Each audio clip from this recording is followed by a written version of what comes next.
A saga do Prêmio Nobel. Versão e distribuição Sinapse. A saga do Nobel é a história das grandes descobertas e das ideias do século XX. Einstein, Curie, Pavlov, Fleming e também Camus, Hemingway, Luther King e o Dr. Schweitzer já se tornaram lendas. No início do século XX, a mecânica quântica, nascida com Max Planck e Albert Einstein, revoluciona a física. Vários prêmios Nobel terão um importante papel na elaboração desta teoria, em especial o dinamarquês Niels Bohr e o alemão Werner Heisenberg.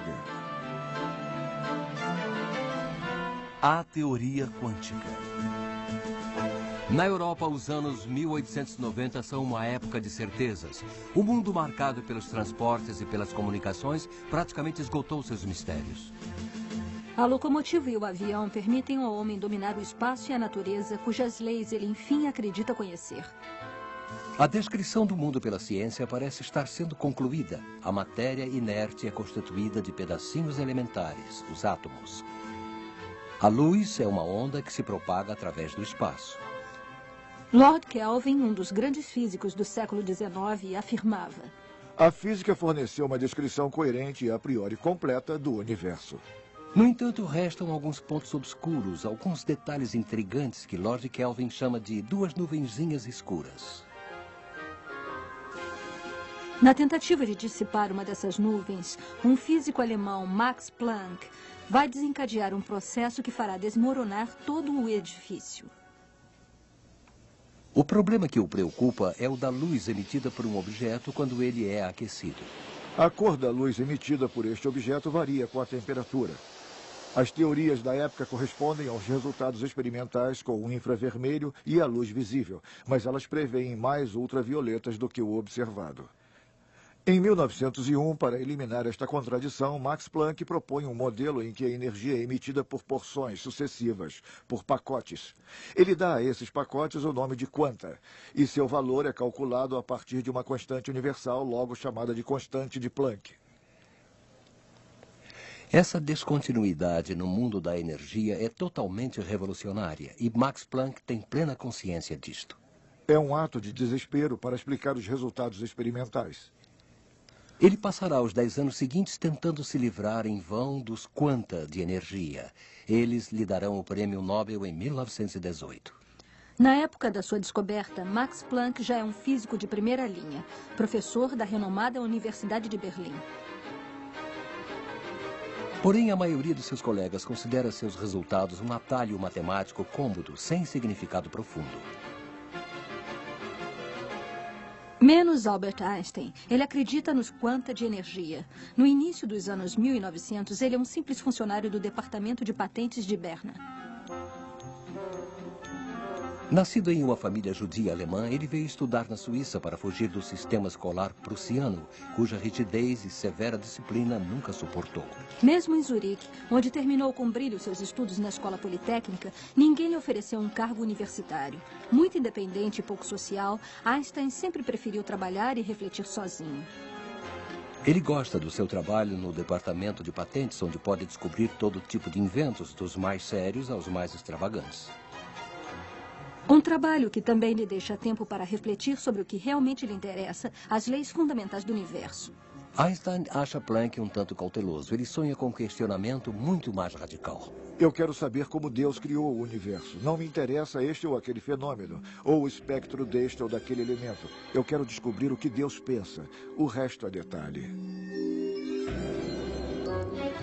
Sua atividade intelectual é tão abundante e produtiva que, em outubro de 1905, aos 26 anos, ele publica 3 artigos que revolucionam o mundo da física. Cada um deles poderia ter lhe valido um prêmio Nobel. Em um artigo, ele apresenta sua célebre teoria da relatividade. Em outro, inspirado na teoria dos quanta de Max Planck, ele explica o efeito fotoelétrico. Na época, a luz era considerada uma onda. Einstein partiu de uma experiência realizada pelo físico alemão Philipp Lenard, uma experiência que não se consegue explicar. Quando se projeta luz num alvo metálico, são liberados elétrons. Se a luz fosse uma onda, ao se diminuir a sua intensidade, os elétrons deveriam ser mais lentos. Porém, não é o que acontece. Os elétrons são liberados na mesma velocidade, só que em número menor. Einstein está convencido. A ideia dos quanta de energia poderia dar conta do fenômeno. Enquanto Planck, professor respeitável e respeitado, hesitava em questionar as teorias clássicas, Einstein nada tinha a perder. E se a luz fosse realmente constituída de partículas de quanta? Neste caso, estaria explicado. Ao diminuir a intensidade luminosa, diminui-se o número de partículas, mas não a sua energia. São liberados menos elétrons, mas a velocidade continua a mesma. Através de experiências mais precisas, a hipótese de Einstein será confirmada. A luz é de fato constituída de partículas chamadas fótons. É por esta descoberta que ele receberá o Prêmio Nobel em 1921, e não pela relatividade como se poderia pensar. Às vésperas da Primeira Guerra, as ideias de Einstein já se espalharam e começa-se a falar de relatividade e de quanta de energia nos laboratórios europeus. A outra novidade é a estrutura do átomo. Em 1908, Ernest Rutherford recebe o Prêmio Nobel de Química por sua descoberta do núcleo atômico. Ele concebeu um modelo planetário de átomo, no qual os elétrons giram em torno de um núcleo, como os planetas ao redor do Sol, mas seu modelo apresenta sérios problemas. Se os elétrons são partículas que possuem carga elétrica, deveriam emitir uma radiação quando girassem ao redor do núcleo, e assim perder energia e chocar-se rapidamente sobre o núcleo. Ou seja, segundo o modelo de Rutherford, a matéria deveria implodir sem cessar. Em 1912, Niels Bohr, um jovem dinamarquês, chega a Manchester para trabalhar no laboratório do célebre professor Rutherford. Ele vem de Copenhague, onde defendeu com mérito sua tese sobre a teoria eletrônica dos metais. Nascido em 1885, ele é filho de Christian Bohr, um conhecido professor universitário.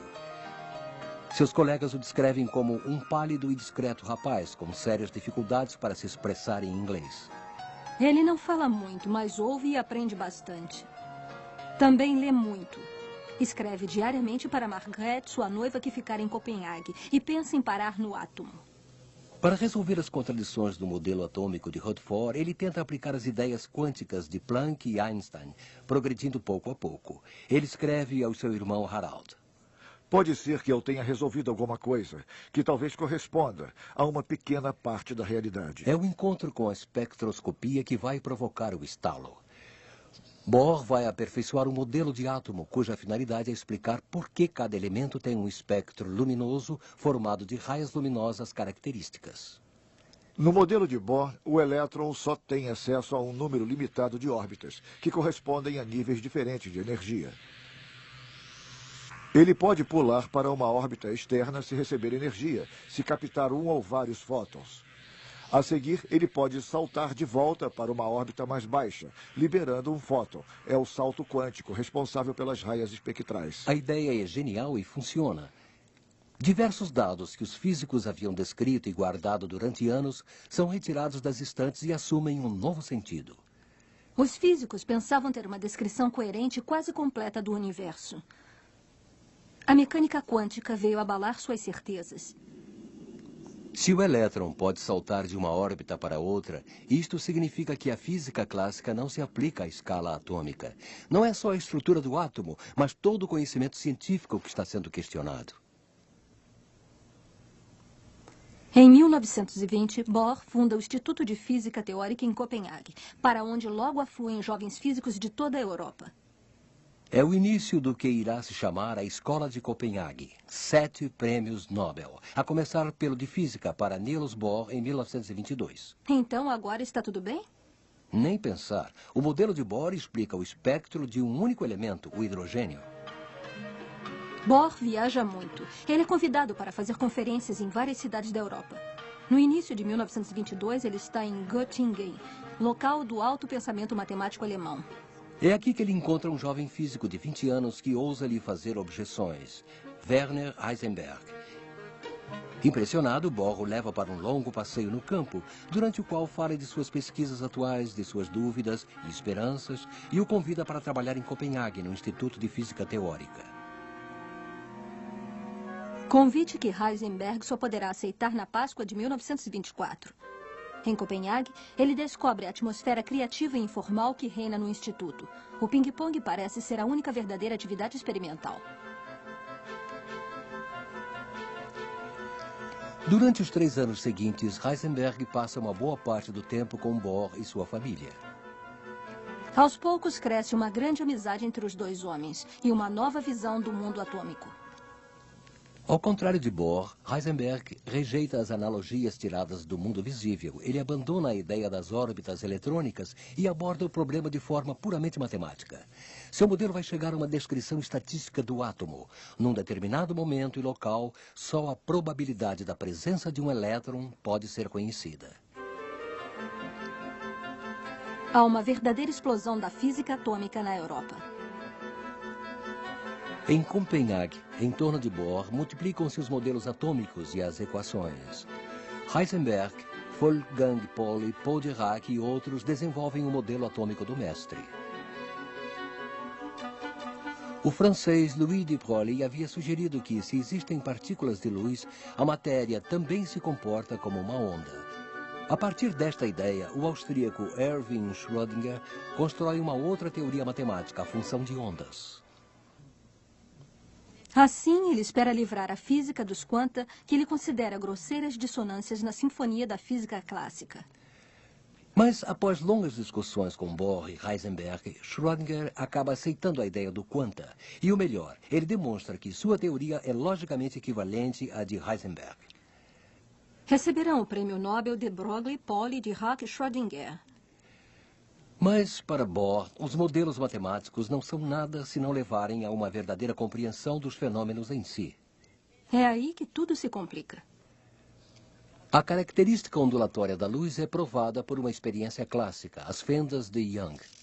Projeta-se luz através de uma primeira tela com 2 fendas. Na segunda tela, observam-se as raias provocadas pelas interferências entre as ondas.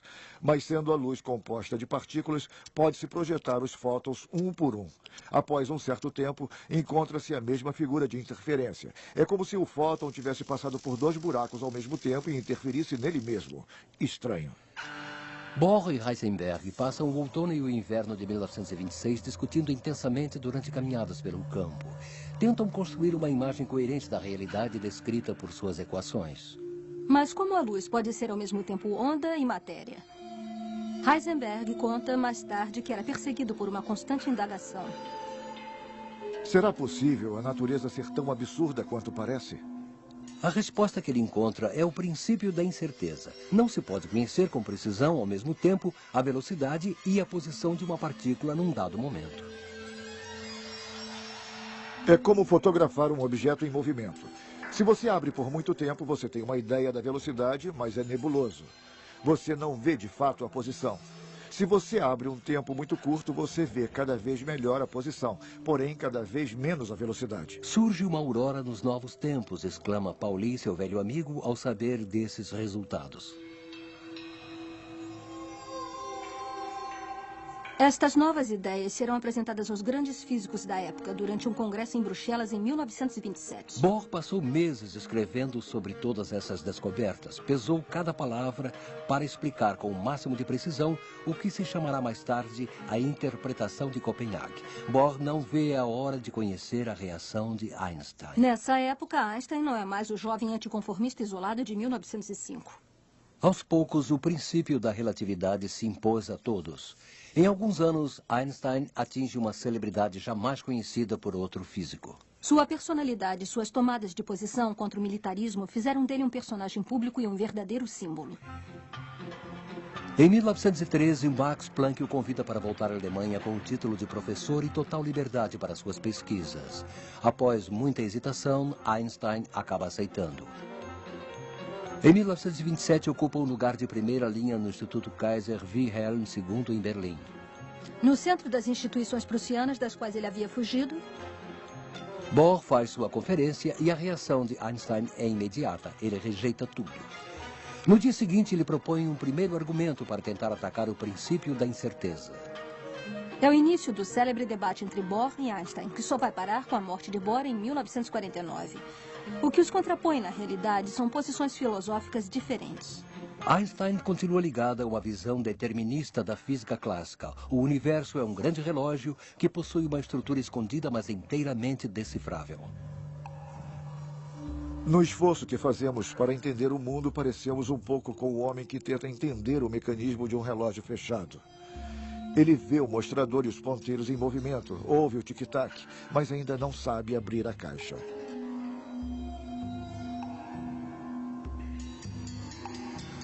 Para Bohr, ao contrário, não existe mecanismo escondido. Abaixo de uma certa escala, o acaso desempenha um papel fundamental na descrição do mundo. A partir daí, as leis da física quântica se expressam de forma estatística. Esta ideia vai contra as convicções mais profundas de Einstein. Ele não acredita que o acaso possa desempenhar um papel fundamental. Deus não joga dados. Para ele, a teoria quântica é incompleta. Para Bohr, ao contrário, a incerteza é uma lei fundamental da realidade. Mas Einstein não é o único que rejeita a teoria quântica. Na Alemanha, já se começa a associar a relatividade ao quanta, designando-os física judaica. As posições antifascistas e antimilitaristas de Einstein fizeram dele um alvo privilegiado para os nazistas. Pouco a pouco, a atmosfera em Berlim torna-se irrespirável. Quando Einstein embarca para os Estados Unidos no dia 10 de dezembro de 1932, ele pressente que não voltará mais para a Alemanha. O Instituto de Altos Estudos de Princeton oferece-lhe uma cadeira. Ele não hesita. Quando Hitler chega ao poder, um dos primeiros decretos do novo regime proíbe que judeus ocupem cargos oficiais. Uma parte dos universitários alemães, entre eles Planck e Heisenberg, reage assinando uma petição, mas é muito pouco e tarde demais. Universitários judeus e dissidentes deixam em massa a Alemanha, onde a saudação nazista tornou-se obrigatória. A perda para a Europa é trágica. Einstein e outros irão constituir o florão da pesquisa americana. Quanta e relatividade estão condenados, assim como o marxismo e a psicanálise. Triste ironia do destino é Philippe Lenard, prêmio Nobel e autor das primeiras experiências sobre o efeito fotoelétrico, que inicia o movimento por uma ciência ariana. A física judaica só pode produzir imagens ilusórias, alucinações e, no melhor dos casos, um efeito degenerado da física ariana. Mesmo não tendo nenhuma simpatia pelos físicos arianos, Heisenberg é muito ligado ao seu país e decide ficar. O que ninguém sabia até aí é que a física quântica teria um papel fundamental durante a guerra.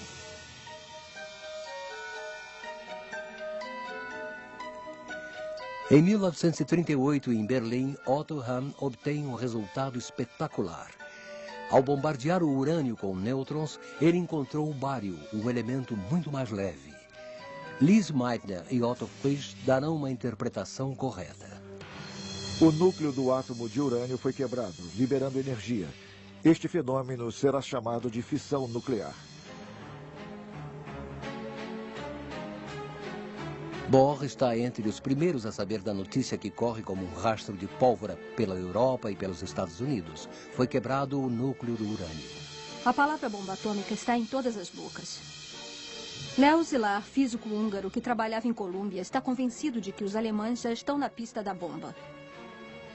Em agosto de 1939, ele vai visitar Einstein, levando uma carta destinada a alertar o presidente dos Estados Unidos. Desde a chegada de Hitler ao poder, a atitude de Einstein com relação ao pacifismo mudou completamente. Diante da Alemanha nazista, não há mais lugar para o antimilitarismo, que só aumentaria a vontade de agressão da Alemanha nacional-socialista. É preciso barrar Hitler por todos os meios disponíveis. Em setembro, estoura a guerra, mergulhando a Europa no fogo e no sangue. Quando o ataque a Pearl Harbor força os Estados Unidos a entrar na guerra, ressurge o espectro de uma bomba atômica nazista. Roosevelt decide que os Estados Unidos devem construir a bomba antes da Alemanha. O Projeto Manhattan é lançado em junho de 1942. É um esforço científico, técnico e industrial jamais visto, onde a teoria quântica desempenha um papel fundamental. 2 bilhões de dólares, 125 mil pessoas e 20 prêmios Nobel vindos de todos os países são investidos numa corrida de velocidade contra os cientistas alemães. No dia 16 de julho, acontece a primeira explosão atômica no deserto do Novo México.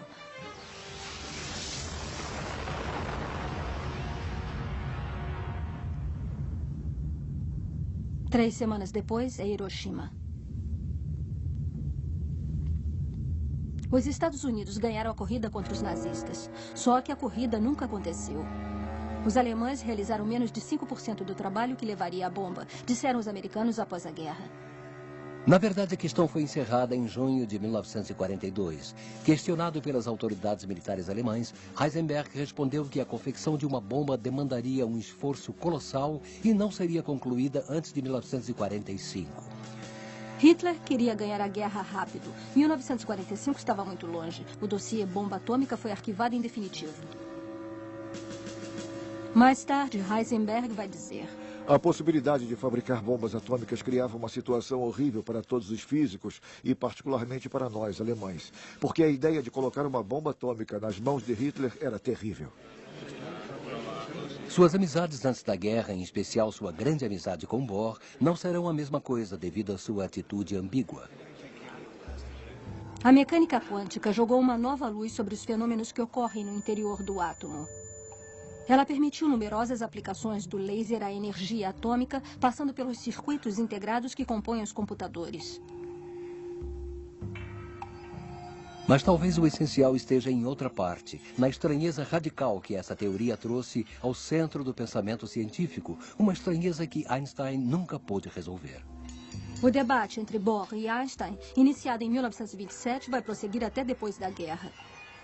Ocorre com mais frequência em torno de experiências imaginárias com as quais Einstein pretende demonstrar o erro da teoria quântica. Durante 8 anos, Einstein propõe argumentos que Bohr derruba sistematicamente. Em 1935, publica um artigo que apresenta uma nova experiência de pensamento, o paradoxo EPR, que parece demonstrar que a mecânica quântica é uma teoria incompleta. É possível, em certas condições, que um átomo emita duas partículas com a mesma velocidade, mas em direções opostas. Segundo o princípio da incerteza, a posição e a velocidade de cada partícula são indeterminadas. No entanto, é possível medir com precisão a velocidade de uma e a posição da outra. Como sabemos que suas velocidades são iguais e suas direções opostas, pode-se deduzir posição e velocidade para as duas partículas. O princípio da incerteza parece apresentar erro. A mecânica quântica seria uma descrição incompleta da realidade. Einstein parece ter demonstrado que, mesmo não se podendo observá-las, as partículas têm a cada instante uma determinada velocidade e uma determinada posição. Mas Bohr afirma que a mecânica quântica está completa. Ele insiste. O que diz Einstein é lógico, mas as partículas não obedecem ao senso comum. Não se pode aplicar a elas as leis que vigoram em nossa escala. O paradoxo EPR resume o debate Bohr-Einstein. Escolher uma resposta ou a outra é escolher uma visão do mundo. Este debate vai continuar sendo filosófico até que o físico irlandês John Bell demonstra, em 1964, que um teste experimental é possível. O debate filosófico volta então para o campo da física. Serão necessários mais de 15 anos e muitos progressos técnicos para concretizar a experiência imaginada por Einstein. Uma série de experiências que culminam em 1982 com as de Alain Aspect no Instituto de Ótica de Orsay e decidem a favor da mecânica quântica. Por mais improvável que possa parecer, Bohr estava com a razão. É com certeza a medida efetuada em uma das partículas que modifica as propriedades quânticas da outra, à distância, instantaneamente, isto é, sem respeitar a barreira imposta pela velocidade da luz. É um grande buraco que se abre na nossa visão do mundo. As duas partículas, apesar da distância, continuam formando um todo indivisível que não podemos representar no espaço-tempo. Os objetos que conhecemos não são constituídos de pequenas bolas de matéria, como se pensava no início do século, mas de entidades que só sabemos representar pelas equações da física quântica. Por enquanto, é a Heisenberg que cabe a última palavra. Não se pode descrever estes fenômenos como um processo que ocorre no espaço e no tempo. É claro que não avançamos muito dizendo isto. No fundo, só expressamos o fato de que não sabemos nada. Dublado nos estúdios da Áudio News.